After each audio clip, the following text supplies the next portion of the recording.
Satlantas Polrestabes Makassar kini mencabut status tersangka Al-Qadri Hairudin, pemilik warung makan Palu Basa Serigala.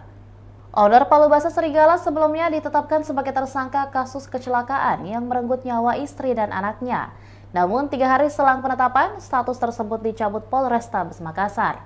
Kapolrestabes Makassar Kombes Pol Muhammad Ngajib mengungkapkan status tersangka dicabut setelah dilakukan upaya restoratif justice atau RJ oleh pihak kepolisian dan keluarga. Ngajib mengatakan keluarga korban serta pihak lainnya yang terlibat dalam kecelakaan tersebut berharap agar dapat diselesaikan secara restoratif justice atau tanpa pengadilan.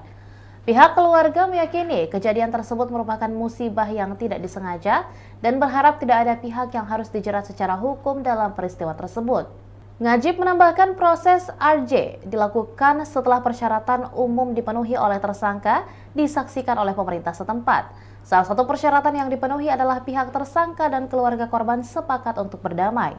Pendekatan restoratif justice ini memenuhi syarat formil dan material, termasuk syarat khusus pasal 10 tentang kecelakaan lalu lintas akibat kelalaian.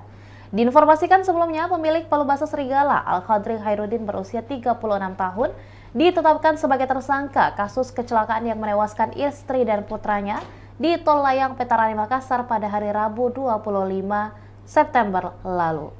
Tersangka mengendarai Toyota Land Cruiser 300 dengan kecepatan tinggi, yaitu 127,3 km per jam, yang melebihi aturan kecepatan normal di jalan tol, yakni 60 hingga 80 km per jamnya. Demikian Tribun Hot News kali ini, dan jangan lupa saksikan berita lainnya hanya di kanal YouTube dan juga Facebook Tribun Timur. Download Tribun X sekarang, menghadirkan lokal menjadi Indonesia.